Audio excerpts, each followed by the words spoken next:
The views and opinions of the host and guests are their own and do not necessarily reflect the position of the management and staff of Guardian Network. From what day I may find out, certain people not like me. Everyone got us bag a thing now. Next to me I do it like Nike, but me not fear no guy now. No matter how hard them a spite me, me just a go and do me thing now. Me just a do it like Nike. Me just a do it like Nike. Me just a do it like Nike. Me just a do it like Nike. Me just a do it like Nike. Them want poison me, throw me thing up. Pass me and them girls. Talking Heads with Naughty is brought to you by BTC, Burger King, the Cancer Treatment Centers of America, the Cleveland Clinic, Dunkin' Donuts, Fine Threads, Grand Bahama News, John's Department Store, Joker's Wild, KFC, the Ministry of Health and Wellness, Percy's Island Games, and Tropical Gyros. Plus me and the Cuban a link up. Rose gold for the Cuban link up. How much ice just a Good afternoon. Good afternoon, good afternoon, good afternoon. How's everybody today? This is Pearly filling in again today for Naughty on Talking Heads. So good to be here with you guys again today. We had a really good show yesterday, and I'm hoping we can have another great show today. How's everybody doing? Been downtown and big rush to get here. I went to watch the funeral. We'll talk a little bit about that, but it's hot out there. This October, we need to hurry up, cool down a little bit, get into that fall coolness, you know. But we'll get there. So what's happening? Let's see what's happening first of all, I got to do this little housekeeping stuff. If you want to call me, 323-6232. That's 323-6232. 325-4316. 325-4316. 325-4259. 325-4259. Toll free 242-300-5720. And if you want to text me, which is powered by BTC, 422-4796. That's 422-4796. How everybody doing? Oh, great. Let's look at the headlines. Oh, former Prime Minister making the headlines. Christy Gibson has right to seek nomination. Former PM disagrees with party's position on the matter. Mitchell, former public figures must know when to move on. We know what you're talking about. Atlantis wants previous site option to be considered for Seaplane project. Father arrested after boy reportedly shoots himself. In the business section, we see in the business section here. AG says Bahamas well suited for fintech firms. Large jurisdiction will not be as friendly to digital assets firms, Pinder says. PMB will continue to invest in digital transformation. Canoe is developing a super app for the Caribbean. And finally, Christina Roll, crypto firms coming to the realization they need to be regulated. Interesting. I hope we watched the funeral, or who wasn't able to go there and see it, watch it, but I was able to watch it, and it was nice. When I say nice, it was all the uniform branches of the Bahamas was there. You saw the police, the defense force, immigration, customs, and prison overseers. One was off tap in the step, but I ain't gonna call out on that. Combined police force and defense force band played. Wonderful 21-gun salute. The funeral was nice. Former Prime Minister Christie brought remarks. Leader of the opposition, Michael Pintard, brought excellent remarks, and the Prime Minister, as usual, did a great job at his remarks. It was a yes. People ask how the funeral was. I don't know how do you say how the funeral was, but it was. They've done Minister Obi Welchcombe well in sending off his farewell, his sending off service. It was really nice. And then they did I call it the commitment ceremony in Rossin Square, when they had the 21-gun salute, and then the folding of the flag and giving to the family. It was a perfect tribute to a great politician and to a serving politician. It was a perfect tribute. Well done. The planners did well. The Cabinet Office Protocol Department did super job in planning. Went off pretty well. If there were any hitches, we didn't see it. So I was able to watch it in person and get to see it on TV as well. So it was interesting. Very nice. Very nice. One thing about Bahamians, we do know how to bury our dead. We do know how to do it right. We do know how to do it in a Christian way. And I just want to say, well done, Cabinet Office. Well done. I think that's Ms. Brown who's in charge of that. Well done. Well done. Good job. The police were on point. The defense forces on point. The color was real well. Was done well. Everything was done well. Everything was done well. Can't complain about it. This government knows how to do it right. At least in that terms, it does kind of stuff. And then now the funeral has been had. They will his interment is going to be in Grand Bahama tomorrow, so they'll fly the body over, and then he'll be buried in Grand Bahama tomorrow. I see construction of a tomb. Looks really nice. And then, we how to say this? We look at, he's passed, we need to wait. No, tomorrow or Monday morning, campaigning will start for that seat. And you got some, and just to piggyback off with Z Live, Chicago was talking in Z Live there. We know that they have Lincoln Bain from the COI, Tanel Burrows, who is going to be an independent candidate. We know the front runner for the Free National Movement is Bishop Ricardo Grant. And then there are a number of people interested in the PLP's nomination. People say there's going to be Kingsley Smith. Shane Gibson is pushing and others are pushing. What are your views on that? Zhivago brought up a point in his conversation saying, Sir Lyndon was not from South Andres. Dame Marguerite was from South Andres, and she should probably be the one who was running and all that. And we talked about that earlier in the week too. And I just want to say, I don't want people to think that I'm saying you have to be living there. I just say you have some kind of roots, some kind of connection.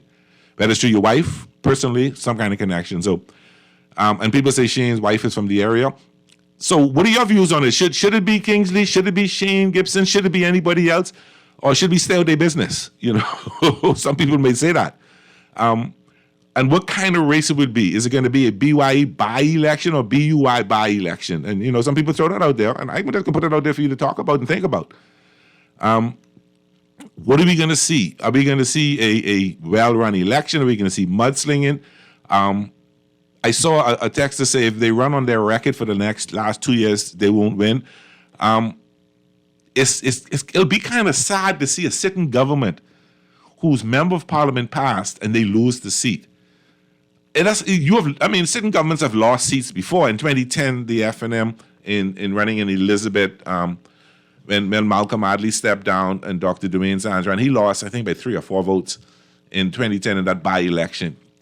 We know that when Sir Lyndon stepped down, the Free National Movement was in power, and the Free National Movement maintained that seat.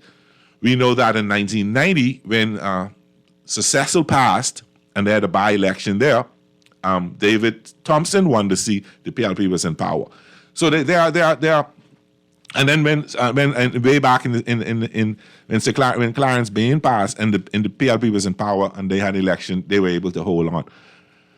It's going to be interesting to see. And then the question is out there: should the FNM run?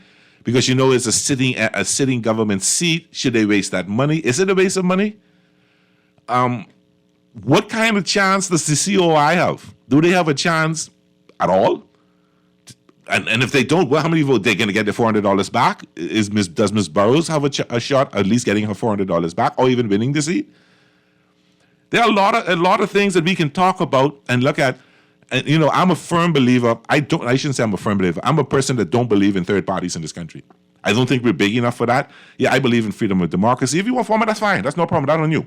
But I don't think that a third party would be a determining factor in terms of winning a seat in any general election. Because when you really look at it, the money people, the donors, the people who are going to support, are going to either give it to the PLP or the FNM, or both. I don't see, and I could be wrong, and if I'm wrong, fine. I would stand corrected, and I ain't ashamed to say I was wrong. I was wrong, but my Dodgers, we'll talk about that in the 5 o'clock hour. But I don't see the donors having faith in the third party at this point. Now, maybe if the PLP was to fold up and then a party forms out of them, fine, or the FNM is to fold up and a party forms out of them, fine. But I personally think that COI and the independents don't have a chance. No. That's Pearlie's view. That's Pearlie's view. And anybody wants to challenge me on the view, I welcome you to. I welcome you to call, have to say what you have to say, and we can have a discussion about it. I believe in this small country of 400,000, where there's 190 to 200,000 voters in a general election, you're not going to get the kind of support because the PLP is an embedded party. It's been there since, I think, 62, 64, somewhere around there. Don't quote it. In the 60s, let's put it like that. And the Free National Movement in 1971. These are parties that have been around 40, 50 years. 50, 60 years. These parties are not young. They're embedded in our parents, our grandparents. So, my grandmother, my father, me, that's 3 generations of supporting either the PLP or the FNM, and others. 3 to 4 generations of supporting the PLP or the FNM. So in terms of looking at a new party coming up, and we got CDR came about in 2000, and Dr. B.J. Nottage was the sitting member of Parliament for Kennedy, and ran as a CDR and got beat. Ended up joining back with the PLP. You had Branville McCartney, who was a sitting Minister of Immigration for the Free National Movement, left the party and formed his party, the DNA, and ran and lost. Now he may have affected how the 2002 elections turned out. He may have affected that, but it didn't affect it in 2007. So when we was it said 12, whatever dates I'm putting out there, forgive me on the dates if I'm messing up the dates. He did not win a seat. Not 2002. 2007 he's a member of Parliament. 2012 did not win a seat. So third parties have come about, have made a lot of noise in this country, have gotten the interest of a lot of people, and then fizzled out or did not do as well as you think they would do. 10,000 votes. Less than 10% of the votes, 13,000 votes, less than 10% of the registered voters. Is that a significant factor? Is that saying that they made a dent? Can Lincoln Bean win a seat? Can Tinell win her seat? These are questions we should ask. Texas is pretty. Why us as black people is asked that stupid question, how the funeral was. It was a funeral, not a vacation to Vegas. Exactly. People always say, how the funeral was. I'm like, how do you expect a funeral to be? It's a sad occasion. It's when we're putting our loved one to rest. It's not a vacation to Vegas or New York or Bryland. And I agree with you, Texter. But back to the by-election. All right. So how much of a factor will the COI be in the next by-election? How much of a factor will the independent candidate or candidates be in the next by-election? Is it a slam dunk for the PLP to hold onto the seat? Does the FNM have a good chance of winning that seat? There's questions I asking y'all. I analyze it, and I personally think the seat is up for grabs. I could be wrong, and I can tell you that I could be wrong, and I'll stand corrected when the results come in. Or stand that I was correct when the results come in. It's going to be an intense 3 to 4 weeks. I think you're going to see the full machinery of the government, the Progressive Liberal Party down there, and the full machinery of the Free National Movement. And I heard somebody from West Grandmama say, tell them now some people stay home. No, that ain't gonna happen. They both parties want that seat, so they come in to help. They're going to come and do what they can do and how they can do and what they can do to get people elected, who they want elected. So if y'all think Lincoln Bean can win the seat, call and tell me that. Let me know. I want to hear. What is wrong with Sheehan contesting that seat? What is the association saying about the candidate? My view on this is anybody who want to run anywhere in the Commonwealth Bahamas, and if you're a Bahamian and you're a citizen and you have a right, you can run. I don't have no problem with that. Now, I believe that you need to have roots, connections, something in the constituency to make it relevant, that you have some care, some concern, that you're focused on that constituency. So that would be the challenge as to whether Sheehan Gibson has the roots, and they say his wife is from the area. So if the PLP gives him the nomination, he writes and goes through the proper and gives him the nomination, fine, he's can run. And that is just fall may they be. Caller, you on the air, how you doing? On Pearly. Thank God for life. You finished rambling on and running all and getting all emotional like everybody else. Huh? Emotional, I'm not getting. I'm just rambling. Yes, you all are. All of you all are. And we are totally letting the main point of all of this fly over our head. It doesn't matter whether Shane Gibson wins, Tadar wins, or this one win, or the next win. That's not the point, Okay, tell me what what's the main point is. Tell if me you that. are a team player, Zhivago Lang said it succinctly on his show. Okay. What the Bahamian people are missing, it has really nothing to do with Shane, It has something to do with the rules and regulation of the candidates committee of both or 2 or 3 parties. Okay. You can't be a team player. We ain't picked the team yet. We ain't know what color uniform you get, but you show up to the ballpark with the gate lock talking about you want to be on that team, and ain't nobody know what's happening. That's the point. Okay. It's what Shane is doing that is in question, and the way he's going about doing it. And you don't have to be from a constituency party in order to run for that constituency. I understand that. No, listen, that's your view on it, and that's fine. I don't have a problem with that. I have a different view, and that's fine. We can agree to disagree. We can agree to disagree. That is my view. Fair enough. My view. That's what's been happening for the last 50 years. And I respect your view. Because plenty of people ain't from the constituencies, they've been running it. But the point is not the fact that Shane wants to run, it's the way in which he's going about doing it. Thanks for taking my call. No problem. Wonderful. Thanks for calling. And you're hearing, and I can't come out and say how he's doing it, because I don't know, but I hear rumors. And then you see association members get up and say, hey, we support him, we want him. Then you get someone else come back and say that it ain't like that, P don't have the support in the constituency. It's a process. So he's gone, he's done, and I don't know what he's done. I don't know if any shingles involved. I don't know that. So I don't know that. But from what I'm gathering is he went to the association and said, hey, I want to run. I'm interested in representing West Grand Bahama and Bimini. I bring this to the table. I bring experience to the table. I'm a former minister. I can do this. I can do that. He's brought that to the people, and some of the association members have bought into it. So now it's going to the candidates committee, who will make a recommendation to the PLP council or whatever what they call themselves, and then the leadership makes the final decision. Now you have former prime minister, and then you have, before I say that, you have people jumping up and saying he doesn't have a right to run, he shouldn't run, blah blah blah, and saying all of that. So you got former Prime Minister Christie comes up and says, he has a right to seek the nomination. Now, he didn't say he has the right to get the nomination. He has a right to seek the nomination, which is fine. Then Mitch, Foreign Affairs Minister Mitchell says, former public figures must know when to move on. Now, what are we talking about? I think he's talking about Prime Minister Christie. That's what I think. I could be wrong, but that's what I get the impression. But in a sense, former leaders or former public figures must know when to move on. But the wisdom that a former prime minister brings to the table, the experience, you can't tell him he got to move on. We should be, the PLP and us, we should be seeking the wisdom of Perry Christie, Hubert Ingram, Hubert Minnis. We should be seeking, because they've all sat in that seat. We don't have to take their advice, but there's nothing wrong with hearing it. Nothing wrong with getting their perspective. I heard that former Prime Minister Ingram told the Free National Movement they should not contest the seat. He gave his views on it. They were shared with their council, and their council said, no, we running. And that's how democracy works. You come and you give your opinion, and the body votes on it, and they make a decision. It ain't saying that they're hearing with former Prime Minister Ingram is saying. They're saying, we hear you, but on this case, we want to run.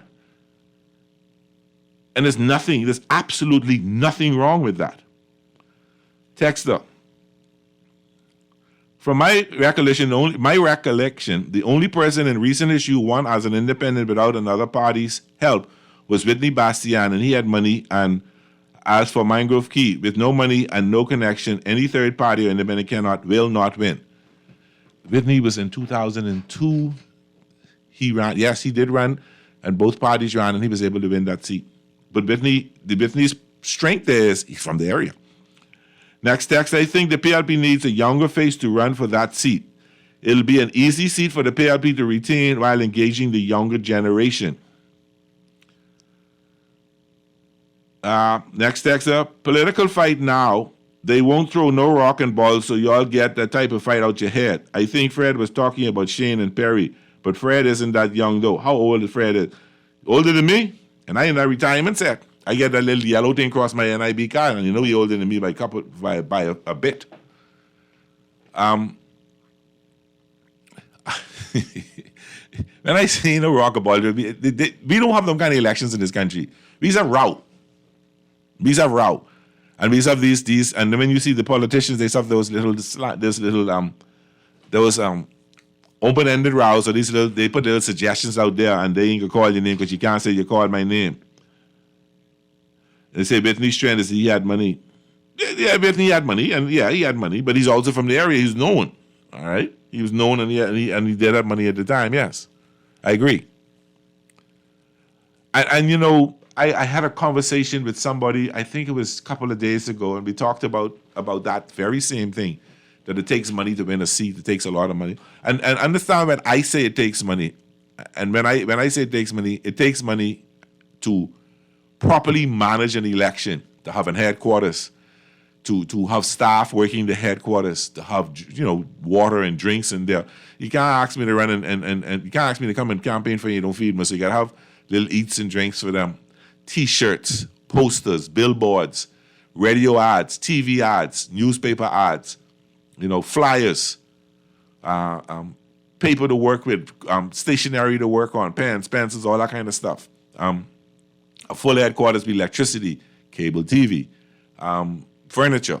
So it is. When I say it costs money, that's the issues I'm talking about. Those things. And then some people do the fluff stuff, the fridge, the stove, the this, the that, and that this texter says, "Really, it take close to $1 million to run a successful campaign. My brother, it take close to $8 to $10 million to run a full election campaign. And it's going to take probably, I don't know, $1 million in the thing, but that kind of money can be spent. That kind of big money can be spent. And it'd be interesting to see.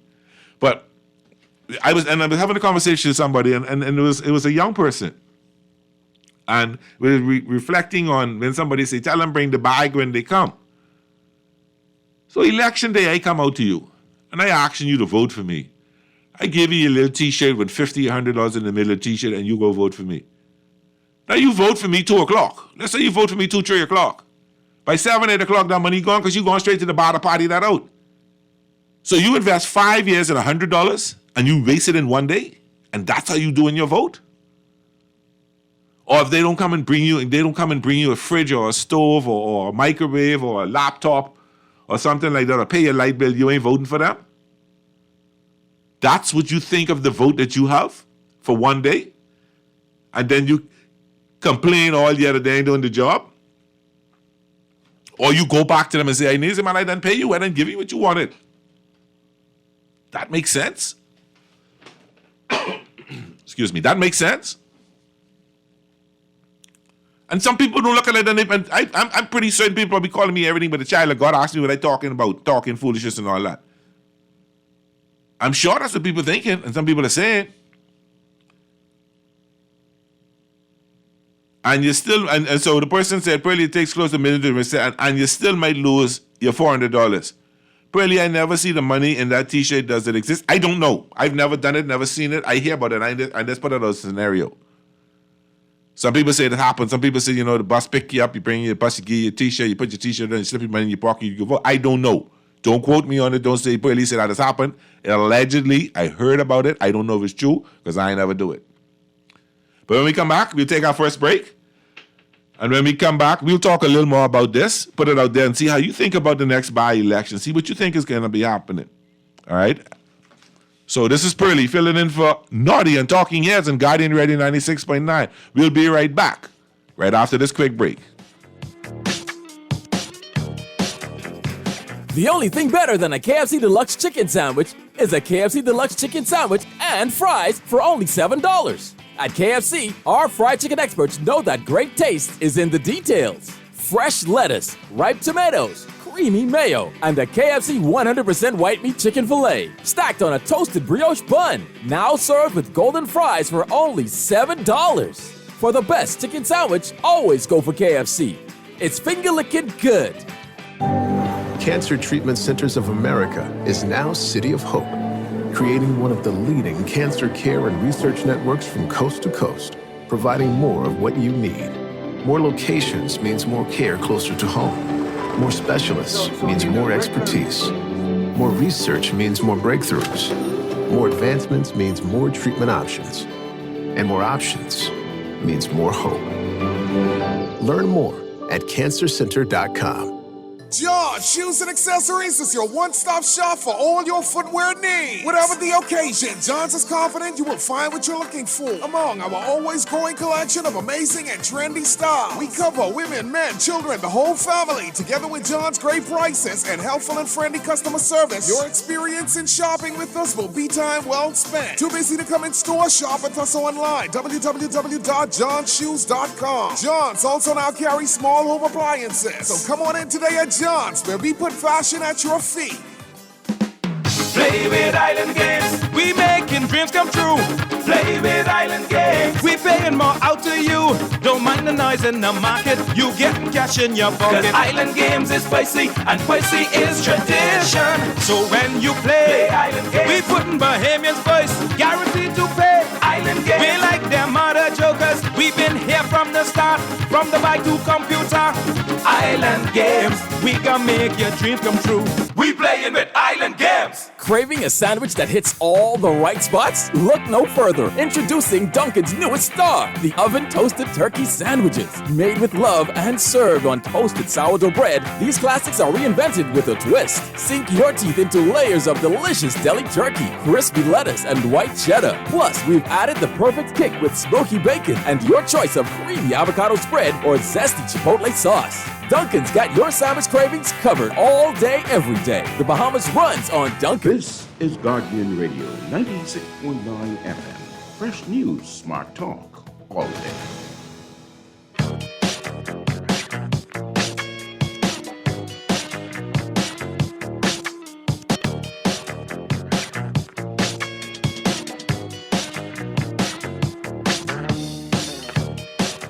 And we're back. This is Pearly filling in today at Talking Heads for Naughty on Guardian Radio 96.9 FM. Talking a little bit about the upcoming by-election and what are your views on does the third party, the COI, independents, have a chance outside of what the two major parties will do in any general election? And I just wanted to know what your views are on that. And we got a caller. Caller, you on the air. How you doing? I'm all right, man. C. Alan Johnson here. Hey, C. Alan, how you doing, my brother? I heard from you in a little while. Yeah, calling with those 14 constituencies that's going to be running, that's going to be open up for voting in Grand Bahama. The 14 polling stations, you mean? No. Even for those of us from Grand Bahama, we know those are constituencies within a constituency. Go ahead.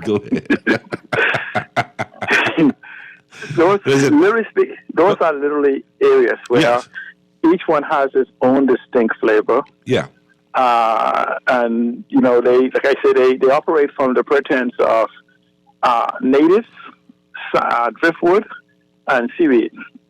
Seaweed, I don't even know if Lincoln bean or Tennille will qualify even as seaweed, so I guess that'll be a fourth category. Wow. They'll be strangers. Strangers in the night, da-da-da-dee-da, So strangers in the night. What happens is Shane is exercising a political strategy. So now, is he driftwood or seaweed? No, he would be claiming to be seaweed by virtue of marriage to a native. Okay, all right. Right, seaweeds come and go with the flow of the tide. Driftwoods are that type that embed themselves in the soil. Okay, I got you. Okay. So hey, let me. I have a joke where I tell people all the time. Right, I know of families from the same house, same mother, same father. The mother had complications, and the brother or sister was born on New Providence due to the complications, and they don't consider them genuine members.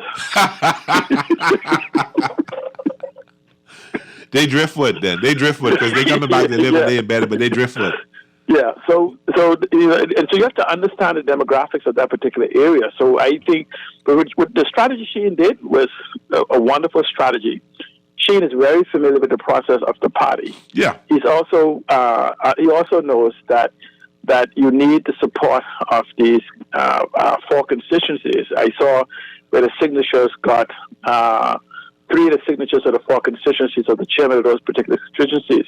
What it does, it sends an intimidating message to those individuals who are considering entering, throwing their name in the race. Yeah. And so it's a political strategy that he did.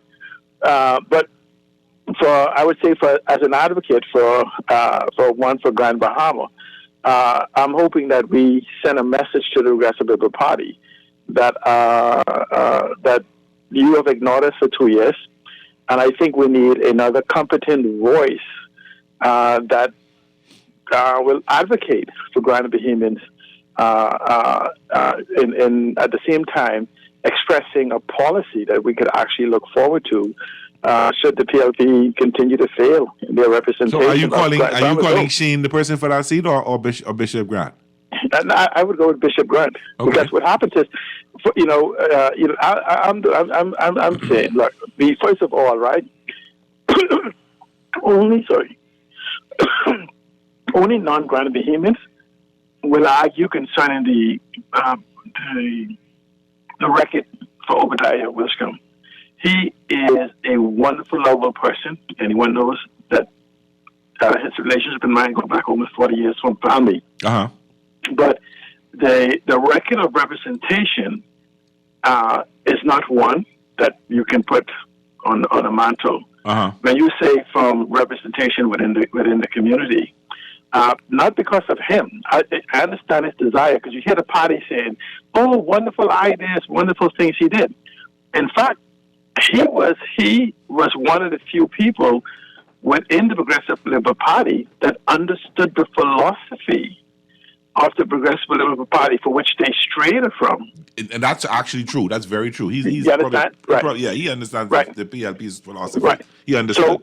So that's what I'm saying. If the party knew, if the party believed what he believed, he probably would have been prime minister. Okay. Okay, and I'm simply saying it. So I mean, we're not going to accept the pageantry that the Progressive Party will bring, because I think what happens is, you heard going back from 2002 right to the present, you heard Mr. Philip Brave Davis himself said that without Grand Bahama being rebooted, there would be no economic growth in the Bahamas. But he's had 2 years. He's had a policy document, a document for which he should be building policy on, that hasn't been even touched in regards to Grand Bahama. I listened to you with the newspaper today talking about this whole call. These things that you're going to have technology, fintech, this, that, everything. Oh, yeah, else. he says well suited for fintech firms. Yeah. Yeah, we are well suited for fintech firms way before the Progressive Liberal Party even came to power. Yes. The problem is that not the fact that we are suited for it. The fact is that we have not done anything to move towards it. Now, for those who know me with the DARE bill, from the day it came out in 2020 before the PLP, I predicted that it was going to cost us dearly. When Mr. Sam Bankman-Fried came in, I said we're going to pay for this dearly. And there's a lot of people who were crypto experts. I mean, they was all over the radio and everything, even on Guardian Radio. All these crypto experts. I mean, I guess they're all artificial intelligence experts now, who are talking about better behave. About what is going to happen and how this can do whatever. Uh-huh. I knew that for us, we did not have a digital infrastructure. When I say digital, we talk about digitization of government. I'm talking about digitization of the economy. Yes. And the 30 laws. So we don't have any fintech true laws. We don't have any true data laws. We don't have no regulatory laws. We have no real supervisory laws. We have no property technology laws. We have not even embraced TradeFi, which is digitization of the traditional finance. Uh-huh. And so you have all of these things that must all be interrelated. Because you can't. This is why if for those people who now begin to hear what I've been saying, is Sam Bankman-Fried was never in the tokenization business. He was a centralized exchange. Yes. Which was also virus to the whole concept of cryptocurrency, which is a DEX, decentralized. But what he committed was fraud. He had nothing to do with technology, and essentially what the government of the Bahamas did was license an exchange. We have the basics now. And so the government basically licensed a creation of an exchange, calling it a digital exchange, in the sense that we want to enter the digital assets market. Notice, entering the digital assets market is not licensing exchanges. It is actually creating an environment for the digital assets to be created that could sit on any exchange anywhere in the world. I watched the 60 Minutes program where the guy who helped him write who wrote the book about him. And just how you say it was fraud, I think if I remember correctly, I think the interviewer asked him was he aware of what he was doing as illegal or fraud, and he was thinking that he genuinely thought he was doing something good. Yeah, because see, what happens is delusions. This is like the same thing with third parties in the Bahamas, right? Uh-huh. You know, you could believe what you want, but reality normally comes and, bite you in the butt. Yeah. And so I'm just talking about where we talk about this whole reality. And so when you look at the progressive, go back to the Progressive Party and their blueprint for change, almost everything they say in that blueprint for change requires Grand Bahama to play a central role in it. Yeah. The question is then why isn't it done? It's a digital document, but the individuals who have charge of that digital documents don't understand what digitization of an economy requires. There is for digitization to happen in the Bahamas, as we call it, forget the digitization of government. We've been trying that since 1968. Go and do your research and see Lyndon in the 1968 started the digital development or whatever to digitize government. Here it is. We are almost to 2068, and we haven't done it yet. Okay. I'm talking about digitization of government. I mean of the economy, where companies and everything work in there. Yeah. And there's about 30 laws that needs to be modified or created, and we have never had a conversation on that. So I'm saying is that I need individuals like the leader opposition has begun to push for some of those things, even if people don't know. And I'm saying is that if they don't know what to ask for, then how could you make the demand? And this is why people don't understand the effectiveness that the Free National Movement has had, and the fact that they're laying policy positions that we should join them and make them hold them accountable. Yeah. Because if the government of the Bahamas today wanted us to have freedom of information, transparency, and all these other different things they've been promising, they will do it. That's just freedom of information. Government's been around 100 years, right? Yeah. How do you have freedom of information? If you right now go make a demand for some information, who's going to go down to the basement and those moldy boxes to look for the information you're asking for? Because government itself has not been digitized. So we are asking for things out of the proper context. Mm-hmm. And so I think we need to change the conversation. And I think we have a unique opportunity because the Progressive Party has the ability to do this today. And I'm saying that then we need to have a voices for us from Grand Bahama that is willing to listen to us rather than joining the chorus that the Progressive Labour Party has already started in the marketing that they are being successful in achieving what it is. So giving them that seat will only allow that individual to join the chorus, and we will not make progress. But if by allowing the Free National Movement to sit in that seat, two things will happen. They will advocate for us in the strongest manner, but guess what? The person will be found ineffective in 3 years coming out of that seat, as opposed to a PLP sitting in that seat, and then we have to listen at the end of 3 years to the marketing of not enough time and this happened and that happened, whatever. I think Grand Bahama needs a stronger compartment of voice. Nothing wrong when I hear Mr. Kwesi Thompson make the arguments, but he spent most of his time defending the previous record. I got you. See, Alan, I got about 3 more calls. I'm saying he presented the record. Mr. Pintard speaks about the future. IRM is currently neutral. So let's put a second voice on Grand Bahama that understands the largest demographics. I got you. So I tell people out there, if you know PLPs on Grand Bahama, tell them about FNM for the country. Amen. Thank you. Thank you. You got another call on the line? Caller, you on the air? Hi. Hi. Thanks for waiting. I do appreciate your patience. You came on saying you don't think that the third parties have any chance. I'd like to know why. Because the PLP and the FNM have been embedded in this country for so long, and they have the money. And so you're saying now that you don't think that we have the mindset that change is something that we can, that can happen. You think that's That's just I'm being very not honest. possible. I'm being very honest, and I'm going off history, and I've gone off the history of this country. I've gone and watching. I love politics. And when I say I love it, I like to follow and watch. Not just Bahamian, Jamaica, Trinidad, United States, Canada, Britain.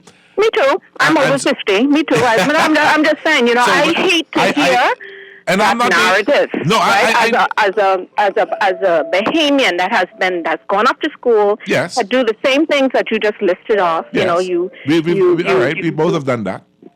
We've both gone off to school and Yeah, you know, and this election here, and I hope the Bahamian people will start to want better for themselves, right? It's nothing wrong with change. It's nothing wrong with new concepts. You know, that's the way of the world. Technology, that is the way of the world. Remember, right? A couple years ago, not that far ago, maybe a year or two ago, but anyway, definitely around the last election, when you heard persons talking about carbon credit and things like that. These people, they head, they stupid, they crazy.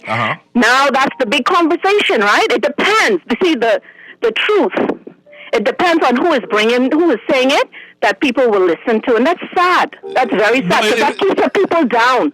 Right? So, in that light, I was born in West End, right across from the old age school, right across there, my property right across the road from there. Okay. And let me tell you something. Every time I get up that Bahamas Air flight and I go into Grand Bahama, I get a depression. Fair enough. Let me tell you. I'm telling you. Let me I ask you this drive straight down 18 miles, go down to West End, and on my way I'm looking, and it looks like a nuclear bomb just... Okay, fine. No, I hear what you're saying. Let me ask you this question. So hold on, ma'am. Hold on a minute now. You ain't let me get a word and you keep talking because you know I got something to ask you. Hold on. Let me ask you this question because you saying change and you saying we need change and we need it. Yes. So let me ask you this one question. And I think we need to not be afraid of it. Let me ask you. See, change is fine if it's going to be for good. Change ain't fine. Well, how you going to know if you don't try it? Why don't let me talk then? Let me say what I say. Change is for change. I don't want change just for the sake of change. Hold on. I don't mind you coming with change if it can make sense to me. Now, if you can tell me you can give me $100,000, that don't make sense to me because that ain't gonna happen. It's not literally, you know. No. See, don't change. Hold on, darling. You can't change the talk now. You have the ability based on whichever market you're going to be dealing with the things that we have that we call natural. Listen, it's a long conversation, but what I'm saying is we have to stop being afraid of change, else we will continue to get what we've gotten. And you'll have the masses, a lot of people that don't need to be suffering the way they do in our country. I'm sorry. No, miss, the people that really need assistance in this country does not get it. You ain't let me get away. You're trying to talk over me. Trying to talk over me, and I just want to be able to answer you. Go ahead. All right. I asked you a question. I was making a statement. Go ahead. But if you can make the statement, you got to let me talk too, though. I make no question, though. Go ahead. You don't have to make a question, but you made a statement, and I ain't gonna let you make a statement if I can make you defend your statement. And you keep telling me you want. Hold on, baby. Listen to me now. I listen. You keep talking about change. Tell me what change that a third party could bring right now today. Oh, how you gonna know if you want to give him a chance? It's only 2 years. You gotta tell me. So hold on. You can jump up and say, we know what we've gotten. You can jump up and tell me I bring in change, and you can tell me what kind of change you bring in. Of course they have said what they wanted to change. They have a whole write-up on what they would like to see. You honestly believe that everybody in this country can get $100,000? I don't think that's the only thing that the persons are saying. No, but that's the thing with everywhere. That's the only thing you're dwelling on. No, you brought up carbon credits. You brought up natural resources. You like paying highlight those for what? Other issues. Stop it. See, you can tell me stop it because I can talk sense and you can keep talking because I talk in sense. You want to shut me down. I'm being very because I can challenge. You. I know you are because I can challenge what you're saying. I don't care. I don't mind. You could challenge me. I'm a Bahamian. I'm a Bahamian, and I'm saying that we have to stop telling or putting that message out there that we ain't gonna do no better than the FNM or PLP. If there's an independent, intelligent person coming with some new ideas, why not give them a chance? Then you could critique. Let me say this. Let me say this to you, ma'am. Let me say this very clearly to you. I never said I said that the two parties are embedded in this country. And I didn't say they'd only hope. I said, if you can bring change to me, bring real... I didn't use the word hope. Hold on. You said that the PLP and FNM are embedded. What you trying to say? The message that you're portraying or saying is that, listen, y'all don't even try it because they only get PLP and FNM. That's wrong. Why is that wrong? Tell me why it's wrong. Because without change, there will never be any improvement anywhere. We have to learn to accept that there will be change, and let's try it. Else we will get nowhere. Listen to me carefully, ma'am. I don't have no problem with change if it's making sense to me. I don't have no problem. Have you given it a chance? It ain't making no sense to me what he's saying. Because it ain't real sense. You have not read up on the carbon credits. You have not read up on our natural resources. That don't make no sense? Stop it. It's too far out there for some people. I know. Who tell me I ain't read up on it? Because certain person jump up and say what do you read about it? You don't think we could benefit from it as a country? Tell me that. No? When you finish talking, I can talk. Okay. Every time I try to talk, okay, let me go ahead. So you cry, you do. Let me tell you something. Anyway, you know what? Let's do this. When you are ready to let's have a conversation and stop talking over me, you can call me back. Thank you.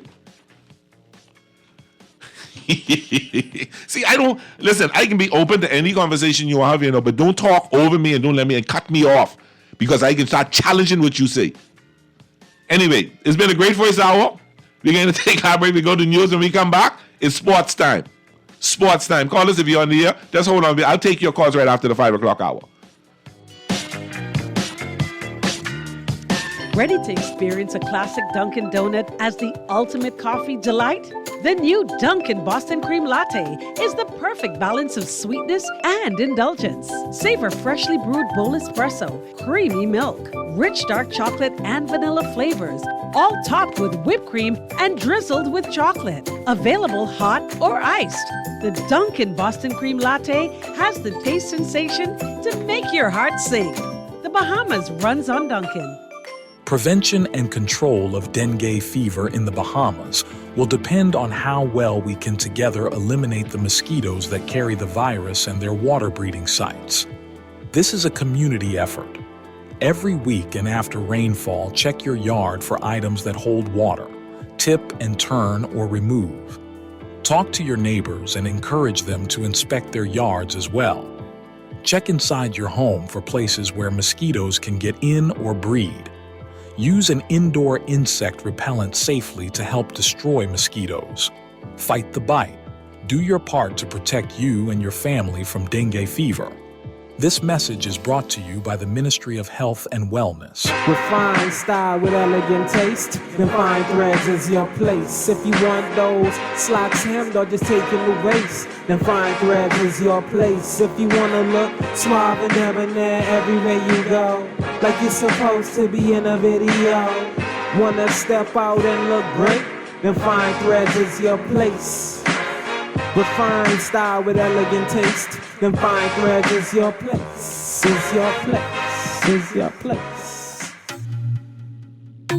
The Grand Bahama News is available every Tuesday in the Nassau Guardian. Buy your local paper at Freeport convenience stores, Western Bakery, DeGregory's Fine Foods, and Bellevue Gifts. Want to reach your Grand Bahama customers? Then call Barefoot Marketing at 827-4578 or message them for ad rates via their Facebook page. Advertising opportunities now include classified ads too. Keep up with all the latest Grand Bahama news in the Nassau Guardian newspaper every Tuesday. Juicy fried chicken, mashed potatoes with gravy, and a hot buttery biscuit for only $5. That's genius! Part of the KFC Genius menu, the KFC $5 snack box delivers on flavor and value. Need to feed more than one? KFC's Great Picks has got you covered. Packed with 4 thighs and 4 legs, fried to golden perfection, plus 4 buttery biscuits for only $20. More genius! Hungry for deals? The Genius Menu at KFC. It's finger-licking good. This is Guardian Radio 96.9 FM, Nassau, Bahamas.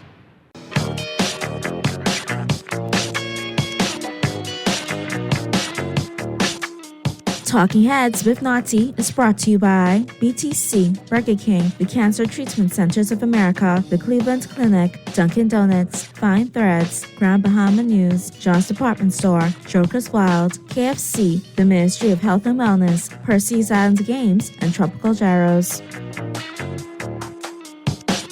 And welcome back to Talking Heads with Naughty. This is Pearly filling in for Naughty. We're in the sports segment, but just before we get to the sports segment, I want to take one call and I want to read a couple of texts, and I got something I need to say. Texas say, Miss, get off the radio. Next text will say, the Constitution says third party with no strategy to win government will serve no purpose. It may be a change, but not the COI have much to do. It may be a change, but not now. The COI have much to do. We are their candidates in the next election. And Pearlie, does she know how long the process will take to get that money? Call, I can let you talk, and then I can say what I have to say. Call, you on the air. What's up, Pearlie? All is well? Thank God for life. Thank God for pain. Great. Listen, I think the lady was making a lot of sense, and I think you should have allowed her a little more time to say what she had to say. I didn't have a problem with her talking. She just kept talking over me, and I just wanted to put one or two things out there for her to respond to. Yeah, because I think the populace should know about, because successive governments have been keeping information about carbon credits and our natural resources from us. And, even if a third party was to arise, if a third party was to arise and they offering that information to the electorate, I think we should know about it. You know what I'm saying? Now, what you said about a third party coming in, that's yay or nay. I understand that. But I was really interested in hearing what she had to say and what they have to bring. You understand? And I was really listening closely, but you didn't give her an opportunity to really explain. Fair enough. I hear what you have to say, but I didn't hear her say anything tangible. She was just saying, change is coming, change, be afraid of change, and be all that. Yeah, she was about to explain that. And she asked, you think so? She called and tell you that she's about to do, or that's what you No, I was listening. I don't know the ladies from a campaign. Fair enough. But I was listening to hear what she had to say. Fair enough. No problem. I appreciate that. Okay, bro. Thank you. I can get into sports. I just want to say this. I don't have a problem with anybody calling and say what they have to say, because I'm going to challenge your viewers. I'm going to challenge your viewers. I'm going to ask you specific questions, because, see, I ain't the type person, you just tell me something, I can take it. Prove to me what you're talking. Show me what you're saying. Make me understand it. Don't tell me change, be scared of change, and you're not giving me details. Now, I can take this call, and then I can finish saying this, and then we get into sports. We can talk about this no more till another time. Call you on the air. Hey, Pearlie. Yes, sir. What's up, man? Thank God for life. I agree with what you have to do. Reality is reality. See, I with you with that. If you talking something and you know it ain't gonna make no sense, like for instance, how you can give everybody $100,000? See, I have that question. See, yeah. Let me say why I asked that question. See, as a person, I look at reality. That's how I think about it. Yeah, I hear you. And then another point too. Like you say, third party. You need two good things to win with a third party. First of all, you need a very good leader. I think third party come close when Brandon McCartney. Yes. You need a good leader. Yes. And you need the money. And also, you need some good candidates. Yes. And I think that could go a long way in winning. Yes. But, you coming on here and just blah, blah, blah, but 100,000, see, I deal with reality. And that's the point. That's the only way a third party have a chance. Got to be good candidates, and you need the money. See, I don't have. See, I take my 100,000. I don't mind that. I want my 100,000. But let's be real about this. That there are two issues that that particular party has brought up. Immigration is their major concern, and getting and our natural resources. They're the two major concerns I've heard. And if I'm wrong, correct me. And then he says we can give everybody $100,000. When we give everybody $100,000, what do you think we can create in this country? First of all, one set get the 100,000, but you think they're going straight to the numbers house. The next set of people, you think they're going straight on the plane to Orlando, Fort Lauderdale, or Miami. And the next set ain't gonna work. And the next set ain't gonna work. So what we gonna have to hire? Illegal immigrants or immigrants, so we then be creating another problem like that again. Yeah, but that ain't gonna happen. Now, I'm in immigration. You know how I go with immigration. I believe if we get the carbon credits, let's do things, pay off our national debt. Yeah. Let's do things to improve the infrastructure, the internet, so that we can grow this country as a country. But don't tell me change coming when you can't show me what change about and show me how we can get the money from carbon credits. And again, I go. And if that money they're talking about is real money, if that's true money. I got to see that first. We can pay talk. this and pay that. We can again, one more point again. Go ahead, my like brother. I say, you need the money first, and you need that's if you come in there, you talking and you ain't showing up the money, brother, for campaign and thing, you know nothing happening. Amen. Yeah, brother. Take care. All right, my brother. Take care. Yeah, man. Time to talk sports. What's happening, everybody? Lord, that's great. Listen, I get my baptism of fire and torture because it was so smooth and nice the first couple of weeks and everything like that. Now the people getting that, they're getting and they eat me for breakfast. But let's just get into today in sports is brought to you by Naughty Johnny. Today is Thursday, October 12th, 2023. In 1986, Walter Payton of the Chicago Bears became the first National Football NFL player to accumulate 20,000 yards. In 1997, Barry Sanders of the Detroit Lions passed Jim Brown and moved into fourth place on the NFL's all-time rushing list with 12,513 yards. In 1997, Eddie Murray, Minnesota Vikings, set the NFL record with his kick when he kicked his 235th consecutive extra point. But see, that was when it was a little closer too. In 2002, Ron Tugnut, Dallas Stars, became the first NHL goalie to win a game for 7 different teams. In 2010, the Texas Rangers won the first playoff series in franchise history when they defeated the Tampa Bay Devil Rays. Our sports quote of the day is, to be a champ, you have to believe in yourself when nobody else will. Sugar Ray Robinson. People, that's today in sports history. That is today in sports history. What's happening in the Bahamas? What's happening in the Bahamas? What's happening with everything that's going on in the Bahamas? Oh my oh Lord of mercy. Let's see. The Bahamas to face Antigua and Barbuda. Team will play Saturday at the Thomas A. Robinson Stadium. You know, we had Alexio and the team manager here earlier in the week. So I encourage people to get to the Thomas A. Robinson Stadium, support this team. We got a chance to beat this team in the League of Nations. And then we go down to Barbuda the next day and try a chance to take 2 games and put us right back in the middle of the hunt. Kai Jones waived by the Charlotte Hornets. Extensive work at Thomas A. Robinson Stadium to begin in November. I question that. And we got a football game in the middle of December. Are they going to be finished in time for the football game? Or is it going to affect the football game? The Bahama Bowl. That's my concern with that right there. That would be my concern. Other than that, I'm fine with that. I'm cool with that. Caller, you can call back. Sorry, I was trying to get those 2 things. So if you want to call back, I'll take your call. I know you ain't talking sports, but we'll take your call. Let me get these texts. I always promise to read everybody's texts. So we're crossing over just a little bit here today. This last text says, apparently she has already said that she wanted to stay further. What she needs to do is pay and come on the show and sell that party. No free advertising. Boy, listen, and they charge up. It may be a change, but not now. The CEO have much to do. We are their candidates in the next election. I read that already. Callie on the air. What's up, Paul? Just in Petersburg, man. What's up, man? Hey, St. Petersburg. How you doing? What's up? Man, I just want to say first my condolences to Obi Wilson and his family, man. You know what I'm saying? I watched it live on TV today. You know what I'm saying? Okay. All right. My condolences to your Dodgers. You know. Listen. Hey. Oh, boy, Lord of mercy. I know that. Hey, when I was watching that game last night, I was saying, I know, Purdy sweating bullets now. Listen to me. I was so angry. And then when we came back and went down 4-2, I said, okay, maybe this is my team coming back. Yeah. I say, because the Dodgers have learned. I scored a lot of runs in the 7 and 8 innings in most games all season, in a lot of games all season. But Arizona had our number, and it was an embarrassment, And I don't care. The Dodgers shame me. I wanted to put on a paper bag over my head. We have an ERA. Our starting pitchers for the 3 games have an ERA of 25. Hey, but that goes to show, man. Because it all comes down to the playoff, man. You could have a good regular series, man.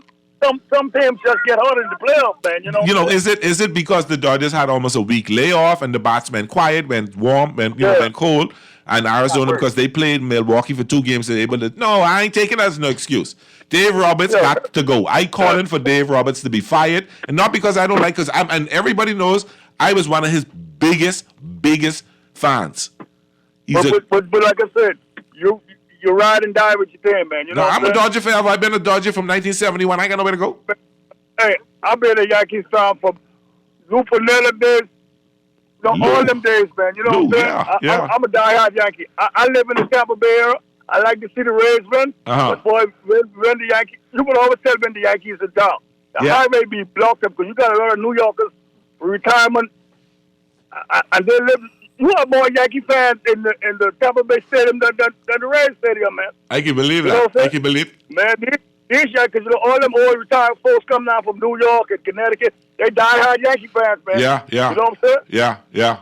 Well, man, this one. Hey, man, we had a couple of tornadoes touch down here, man. Really? In the Tri-State, But no major damages. Yeah, in Clearwater, Florida, it's a couple. They got a bunch of trailer parks over there. Yeah. That's right. Yeah. So everything all right. You know what I'm saying? No fatalities. No fatalities. Just a bunch of trees. Thank God. Yeah. I've witnessed a tornado. I went to school in Minnesota, so I know what you're talking about. Hey, our Lakers coming up soon, though. Our Lakers. I think we can do something this year. My son is a Clipper, man, and boy, you talking about the Clippers. Clippers? Man, telling me when the real team of the LA is the Lakers. I'm telling you, son, I say, I asked him, when was the last time they won a ring? Whenever. That's what I'm talking about. I hear that. Hey, man, y'all be safe, man. You be safe on the highway, man. Thanks for calling. 242 for life, baby. Amen, I say. Amen. 242 for life.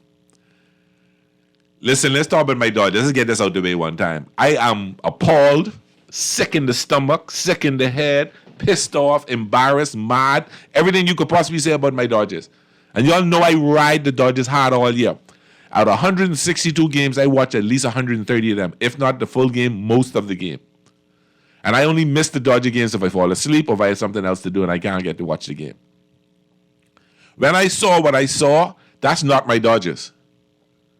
I saw some bad moves by Dave Roberts. Why didn't he not start Pepiot? Pepiot has been pitching and really have a low 2.0 ERA, better than Bobby Miller. And you saving him for what?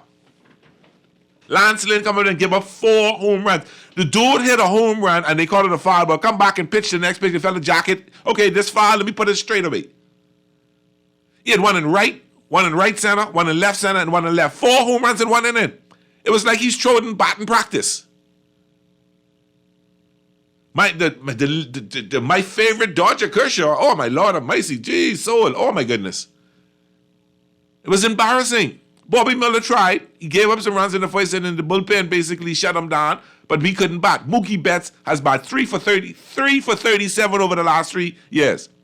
3 for 37. They had 1 hit in the series, and that 1 hit was with Freddie Freeman. Between Mookie and Freddie, had 1 hit. 1 hit. And that was when he hit the ball and slid into first and had to do a challenge and win the challenge. 1 infield hit. They ain't hit the ball out the infield yet. And the biggest Dave Roberts fan is Purley. The biggest Dave Roberts fan is Purley. And Dave Roberts choke again. Now, Jeff, I got a good friend, Jeff, can call me and tease me, been teasing me. I tell him 2 words. 2 words. Not even know what I'm talking about. Don't mess with me. I was in not a good mood. Dave Roberts is not a playoff coach. Not a playoff manager. He has proven that. He has proven that. He has won 10 of the 11 seasons. 10 out of the last 11 seasons. And we get 1 World Series out of it, 1 the division. 10 out of the last 11 seasons. And get 1 World Series. The last 4 years, not counting the 2020 season, when we only played 60 games, 100 wins. Minimum 111 last year. And let your division rival San Diego beat you. You win 100 this year, you let your next division rival Arizona beat you? What you can do? You win 100 next year and let the Giants beat you? Now, I was concerned about the starting pitching, yes. Very concerned about the starting pitching.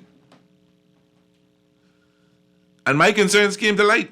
Could not get anybody out. Bullpens are fine if the bullpens, the rest does not hurt the bullpen, it helps the bullpen. Bullpen was great. Knockout, lights out, excellent. Did well. got out of jams, came in there. Caleb Ferguson did well. I can't complain about the bullpen did. Vessier, yeah. I cussed him a couple of times over the season, but he came and he delivered. Kershaw did not deliver. Bobby Miller did not deliver. Lance Lynn did not deliver. And we got Pepiot sitting on the bench. Saving him for what? The pitch today? He cleaning out his locker today. Getting home for the season, for the winter. There's some changes that has to happen in LA. Now, the final 10 is with Colin. He's talking about and say, don't believe Dave Roberts. So this is me countering what the herd got to say. You ain't been in the last 4 years. The only championship you get is in the 60-game championship in the bubble. You go to the playoffs and get knocked out. What kind of foolishness is this? What kind of crap is that? I teasing Noddy saying your Yankees come last. Hey man, that's your Dodger. Don't care whoever you might start. I told you playoff time, that team is choked. You get your fishing hat. See this Jeff messing with me. I saw this Jeff messing with me. But I can't blame him. The bottom line is, I get let's go sit down and chill. And the hurtful thing is, my son is Atlanta Braves. Don't let Atlanta, man. I can't sit down. I won't be able to rest. The Dodgers got to make a lot of changes. It ain't working. Does that mean you got to get rid of the president, Freddie Freeman? See, I can't even call his name. I'm so mad at him. They need some changes in LA, and some changes need to happen in the offseason. Spend that money. You got a big $1 billion contract with Sportsnet and Fox. Spend that money. You need starting pitching. In his defense, in the Dodgers' defense, only Kershaw of the starting pitching in April was on the team in the playoffs. Dustin May got hurt for the season. Gosselin got hurt for the season. Julio Urias doing foolishness. Walker Buehler did not come back. Hoping he would come back by September. He couldn't make it. He'd be back next year. So you got a rookies pitching, a bunch of rookies. You pick up. You had opportunities to make some moves in the deadline. All kind of pitches are done. Galetta and some other pitches are some good pitches. You get Lance Lynn, who's a home run, who's go for balls all the time. Mind you, he came into LA and did well. But this pressure ball and be putting the season on Lance Lynn. Man, might say put the rookie there. Let's see what the rookie can do first. Because it didn't work last night. Mookie Betts couldn't hit his way out of a wet paper bag last night. Freddie Freeman striking out on pitches outside the zone. You don't strike out like that. Is that right? One of these sell out? It was not a pleasant day for me yesterday. It was not a pleasant day. I say you cut me and I bleed Dodger. You cut me and I might be bleeding some other color. Because I'm hot when it comes to my Dodgers. I am hot. I'm upset, I'm pissed, and I'm hot. And as Noddy had his diatribe and say, fire McCarthy, fire Dak, fire this one, fire them for the Dallas, I'm saying the same thing. Friedman and Dave Roberts, there's got to be some changes in their front office. Because we're not making the right moves. We got a wonderful farm system, and you got some good young players coming up, and you had to throw Bobby Miller in, I think, a year early. He's going to be ace for the Dodgers one day. Yeah, he's going to be ace. I don't have a problem with that. I understand that. Pepiot's going to be another great pitcher for the Dodgers. But they rookies, they ain't quite ready. Pull the trigger and bring. You're going to go Shani? You're going to go try sign him? He can't pitch till 2025, so that ain't helping. We got the bats. And you bring him in fine. But what is he going to do for us? He can't pitch. We need pitching. Starting pitching. Not the relief is fine. Bring every one of the relievers back.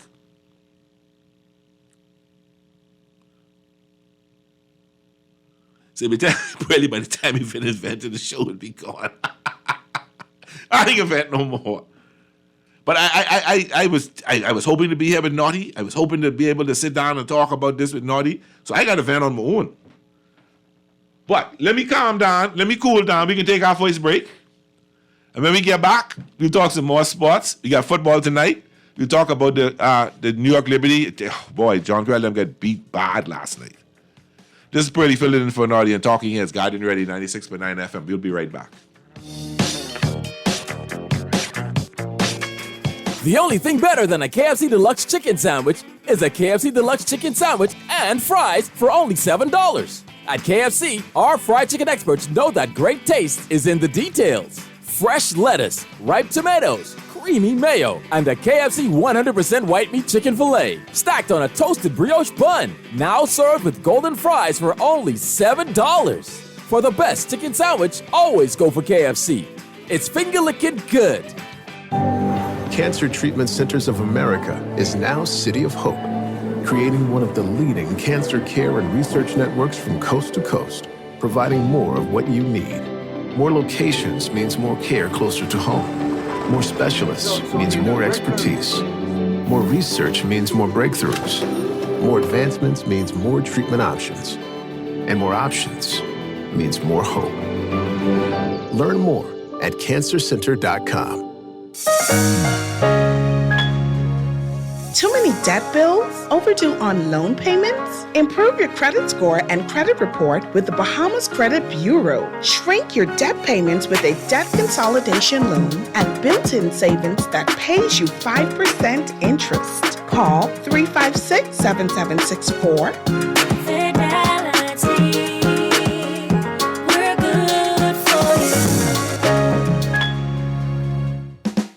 Play with Island Games. We making dreams come true. Play with Island Games. We paying more out to you. Don't mind the noise in the market. You get cash in your pocket. 'Cause Island Games is spicy and spicy is tradition. So when you play Island Games, we putting Bahamians first. Guaranteed to pay. Island Games. We like them other jokers. We've been here from the start. From the bike to computer. Island Games. We gonna make your dreams come true. We playing with Island Games. This is Guardian Radio 96.9 FM. Fresh news, smart talk, all day.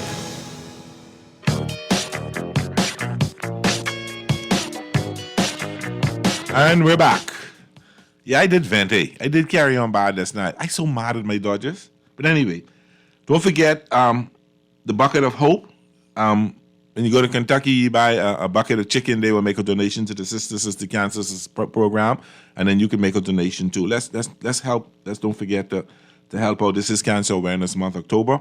So whatever we can do with our great sponsors at Kentucky, let's do that.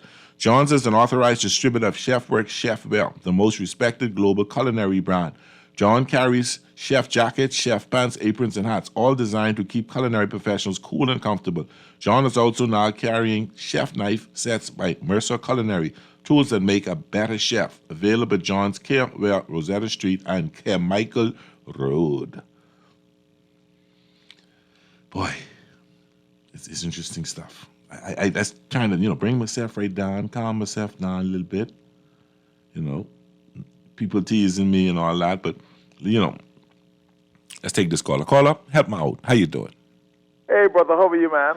I ain't good. The Dodgers get beat, so you know I ain't good. But other than that, I'm great. I ain't too much of a baseball. All right, but talk to me. I calling, did you get a verdict on my question that I asked you? Which one was that?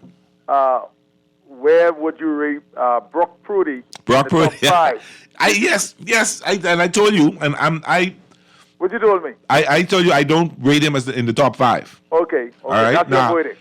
my verdict is he would. All right. Let me rephrase it this way. If I was to look at what he's doing right now, I could put him at 6 or 7. Okay. And understand what I'm saying now. It doesn't take away from what the 49ers are doing. Okay. They're 5-0, but the 49ers have a complete team. They got a great running back in McCaffrey. Then they get Debo. They got probably one of the best tight ends in the game. And they got a really good defense. So it's a team effort there. And Purdy has been, and the system that the 49ers run allows him to and he doesn't make mistakes. He doesn't do stupidness, but allows him to maximize his talent. The system is a very good system. So he's going to look good in the system. So when I say if you was to base it on the record, they're 5-0, yes, okay, I'll give you that. Top 5, maybe number 5. Listen, we had a conversation at my workplace today. Uh-huh. And one of the person that participated in the conversation have Brock Purdy as number 3. The reason being a rookie, no one, even Tom Brady, have yet to set a record as a rookie like him. And what record that is? I asked him, okay, he was the backup quarterback for the 49ers last. He was the third string quarterback. He was actually they call him Mr. Irrelevant. I think he was the last person pick in the draft. Okay. Yeah. Uh-huh. How many games as a rookie has he lose? Yeah, he's played 10 games. No, I'm asking. And he's not lost. He's not lost. How many games as a rookie? As a starting quarterback, he's not lost yet. No, he's undefeated. How many games he hasn't lost yet as a starting quarterback? No, I think he's played about 10. How many games that he lose as a rookie? No, last year it would have been 5 because he was a rookie last year. 5-0, and he won 5 this year. So I look at him as a rookie because he's not played 17 games yet. So we agree. 10. He's 10-0. He's 10-0. The record of the team is 10-0. Yes. What other quarterback did that? There's no other rookie quarterback has done that. No. Not even Tom Brady. No. Oh, you answer my question. Thank you very much.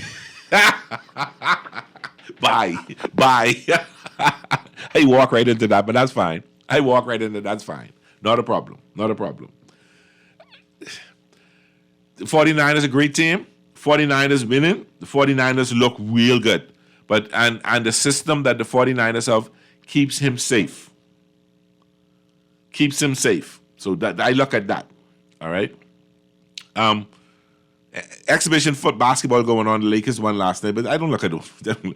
To me, I hardly ever watch exhibition basketball because it's just fellas trying to figure out things out. The Phillies got off on the Braves yesterday. 6 home runs. Bryce Harper hit 2. Now, the night before that, Bryce Harper was on first. Phillies was down 5-4. I can't remember who's batting, but he had a shot to center field. And Michael, I can't remember, Jr., snatched the ball off the wall, made a great catch, threw it into the infield, and the shortstop scooped it up and threw it to first and double up Bryce Harper to end the game. Now, you got a kid who plays for Atlanta, went into the locker room. So you got to be careful what you say because the reporters hearing everything and say, attaboy, Harper, basically chastising him for the base running blunder. You don't do that to players like Bryce Harper. Because Bryce Harper came back last night and hit 2 shots, a 3-run shot and a solo shot. He single-handedly beat Atlanta last night. And as he ran around second base, he looked straight at the shortstop and said, attaboy. Twice. And that's the drama. That's the sweet drama of it. So tonight, they play game 4.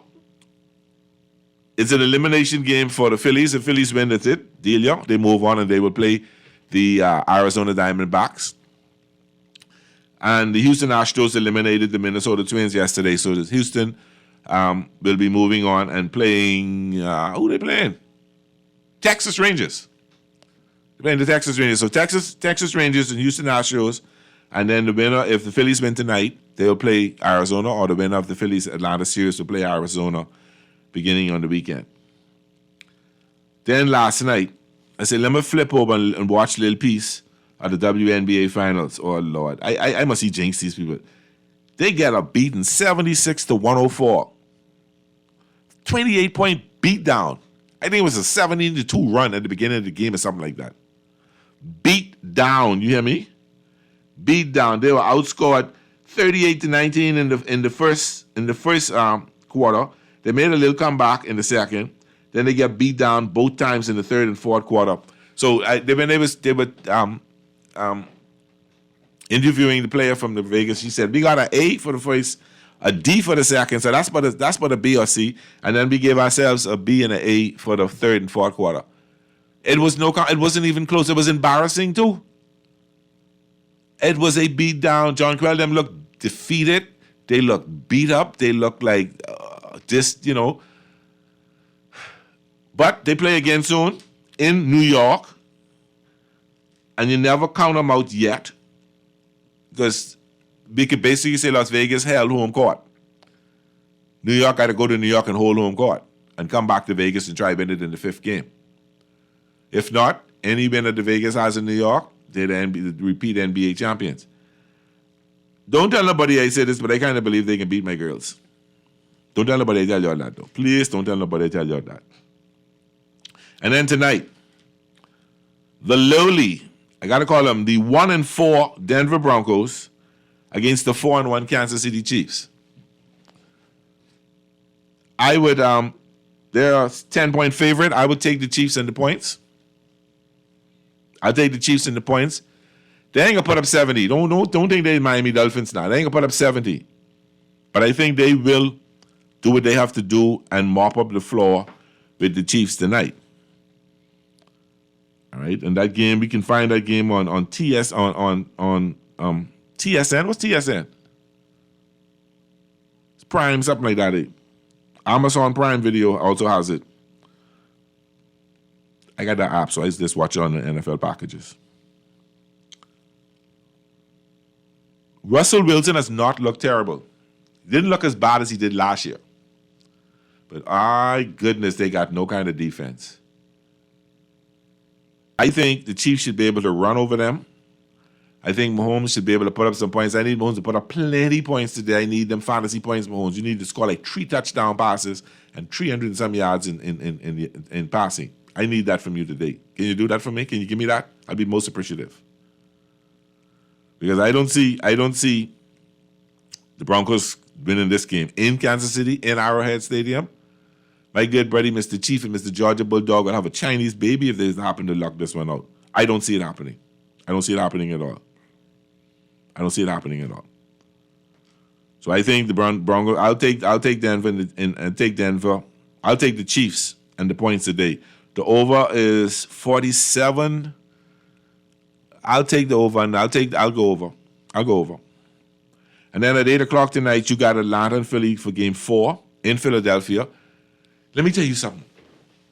If it's one stadium, some people, and Bryce Harper said that he loved Philadelphia, know that baseball, and that stadium was loud yesterday. And they're going to be louder today because they smell blood in the water. They feel that at this point in time, it could be over for Atlanta. The 3 teams with the best records, Baltimore, Atlanta, and Dodgers, could possibly all be got home after the day's out. And I get this text. I told you Aces would take it. They ain't take nothing yet. They got 2 wins. They got to win a 3rd game. You know how many teams have been up 2-0 and get beat? Been up 2-0 and come back and lose? So they ain't over yet till the fat lady sing. So Texter, I know you tell me that, and I've got a couple of people who tell me that, but I can wait to see that. But before we get into the break and to call in earlier, let's do some picks. Let's see what we got coming up in the picks here. All right, and this exhibition game, so there's no line, there's no spread on it. You got the Magic at Cleveland, the Hornets at the Wizards tonight, Detroit at Oklahoma Thunder, the Grizzlies at Atlanta Hawks, Baltimore, the Brooklyn Nets playing somebody. Some foreign team, the BKN Nets. The Brooklyn Nets playing the MRA Rihanna. Then you get the Rockets playing New Orleans Pelicans. The Nuggets playing the Chicago Bulls. And then you get the Phoenix Suns playing the Portland Trail Blazers tonight. And I keep telling you could watch football every day. They had a football game on every day this week. And tonight you got West Virginia and Houston. West Virginia is a pretty good team. There's 3 points. I'll take West Virginia in the points. And then get SMU and East Carolina. SMU is a scoring machine. I'll take SMU in the points as well today. I'm excited about hockey being back. I don't understand as much. I'm not a super hockey fan, but I take my time and I like to watch hockey. So you got the Flyers at the Blue Jackets today. Then the Rangers at the Buffalo Sabres. The Detroit Red Wings at the New Jersey Devils. I'll take the Devils in that. I'll take the Rangers over the Buffalo Sabres. You got the Dallas Stars and the St. Louis Blues. I'll go with the Stars today. And you got the Florida Panthers at Minnesota Wild. Minnesota, a better team. The Kraken, expansion team from last year, playing the Predators. And then you got the Golden Knights at the San Jose Sharks tonight. So that's what's happening. There's not a lot of things going on today. You got a little baseball, a little football tonight. And then the NBA is starting to kick up. The NBA season should be kicking in pretty soon. So that's it for today. We're going to take our break. When we come back, Colin is going to give you his update on why we should not be getting rid of Dave Roberts. I'm calling for Dave Roberts to get sent home. I'm calling for Dave Roberts to be sent home. I'm not happy with what he's been doing. I'm not happy how we getting beat 4 years in the playoffs and having a 100-win season, having one of the best records. Last year, the best record. This year, one of the best records in baseball, and we got to get beat like that. A team that don't even 84 games. See, I can start venting again. They can run on too long. Arizona won 84 games. So mark my words, I don't see them beating Philadelphia or Atlanta. I think their World Series is beating the Dodgers. Their hype was beating the Dodgers. They wanted to get to the Dodgers. They wanted to beat the Dodgers, and they did that. It's another story when you play in Philadelphia or Atlanta now. They're seeing your rivals. They're seeing your division foes. So I see either Philadelphia or Atlanta going to the World Series. And I really think Philadelphia's going to close it out tonight. And they'll end up playing probably the Houston Astros. But don't sleep on those Texans Rangers. This has been Pearly. We had an awesome day. Little confrontational with some people, and so I hope the lady ain't too mad at me. And I respect your views, and I understand where you're coming from with change, and that's fine. No big deal. I understand and I accept that. This has been Pearly. It's been a nice day. It's been a wonderful Thursday. Naughty will be back tomorrow. I'll be with him at 5 o'clock as we talk sports. Thank you for listening. This has been Pearly at Talking Heads on Garden Radio 96.9. Drive safe, be safe, take care of yourselves. See you soon.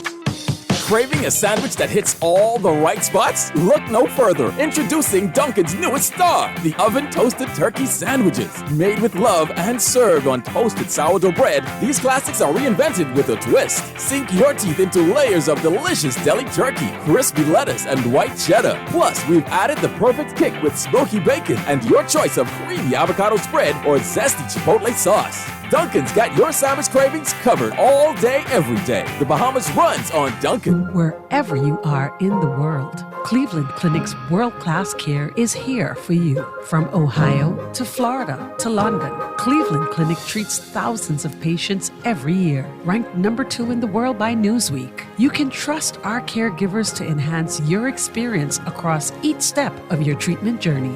For every care in the world, learn more at clevelandclinic.org/Caribbean.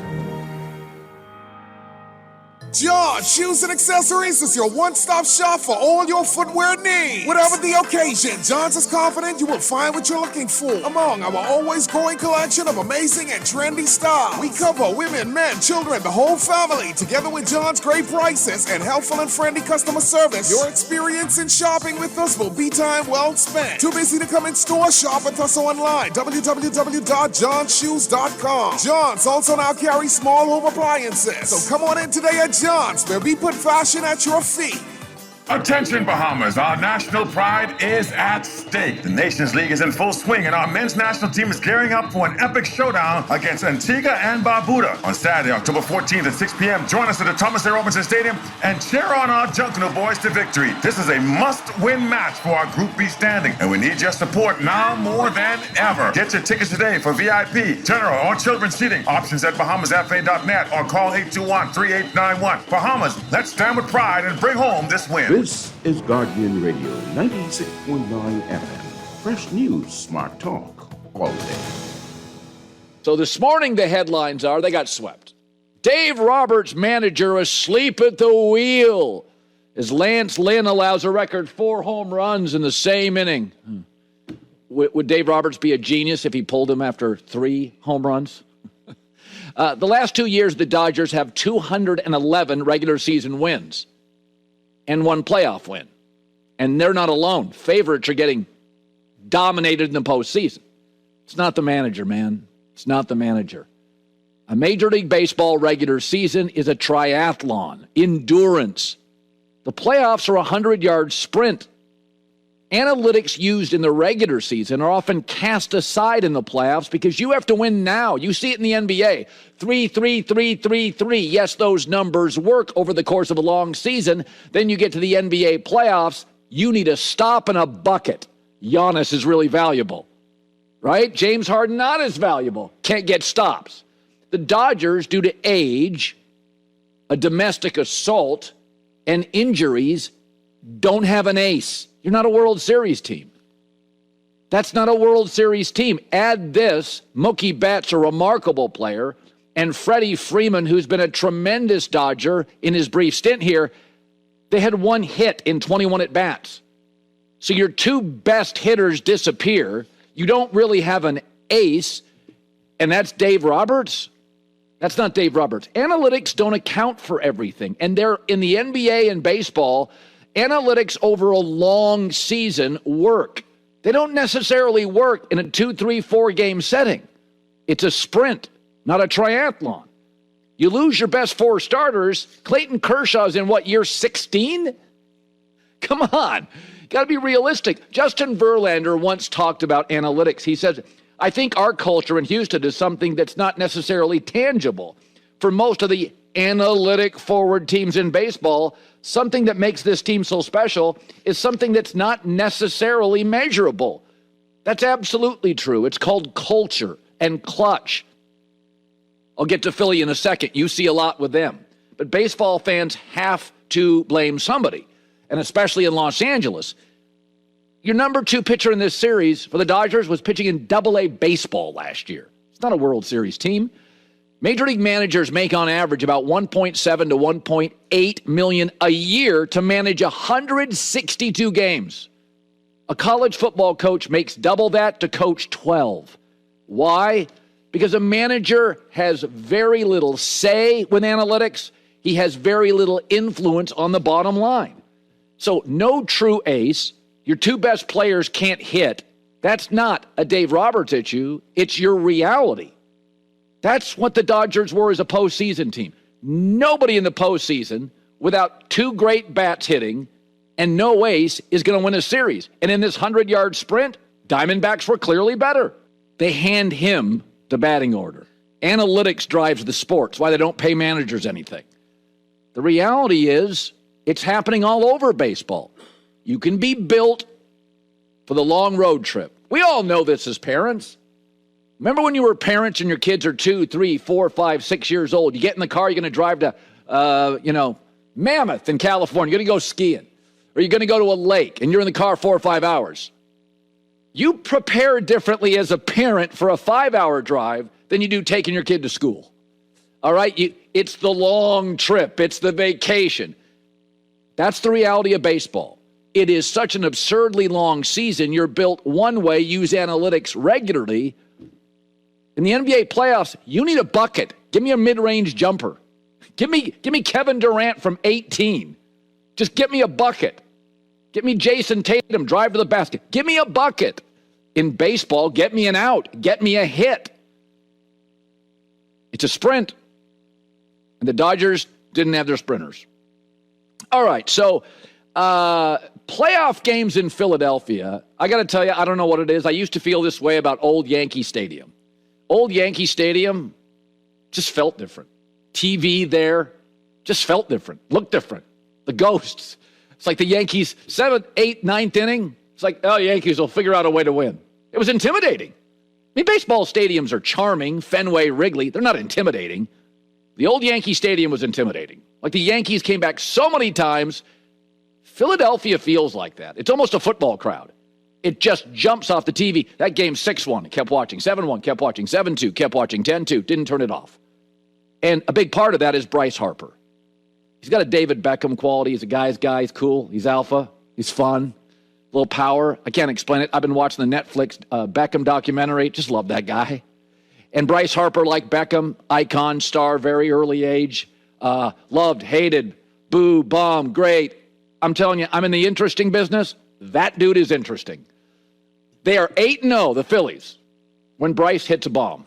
He hit 2 yesterday in the playoffs. They just don't lose when he's hitting home runs. He hit a couple yesterday. And I've heard for years on Bryce Harper, there's a way to play the game. I just don't buy it. All the old-timers bristle at that stuff. There's 3 people in baseball. When they're up, I can't turn it off. Aaron Judge, Bryce Harper, Shohei Ohtani. I cannot turn the television off. It's the same with golf. The purists will tell you about Scotty Scheffler. Scotty Scheffler. He is number 1 for 50 weeks last 2 years. Yeah, I know, but I like Brooks Koepka. Phil Mickelson, Tiger, Brooks Koepka. Get me to a TV. I can't explain it. By the way, it's not like Scotty Scheffler is that much better than Brooks Koepka. In big tournaments sometimes, Koepka's the man. He plays great in big tournaments. Bryce Harper gets me to a TV. He's just a dude's dude.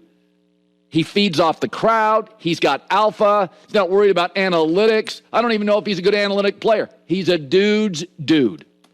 Big, strong, best show in baseball. And I don't know what it is, but in that stadium, the Braves, the best team in the regular season, look absolutely small and overwhelmed. There is a magic about old Yankee Stadium that new Yankee Stadium just doesn't have. And there is a magic about that place on television. I can't imagine playing there, and Bryce Harper talked about it after. I love this place. Flat out, I love this place. There's nothing like coming into the bank and playing in front of these fans. Blue collar mentality, tough, fighting every single day. I get chills, man. I get so fired up. Man, I love this place. Well, you can see it, and they love him. So, Phillies are making the Braves look small. The D-backs made the Dodgers look small. The great Orioles are toast.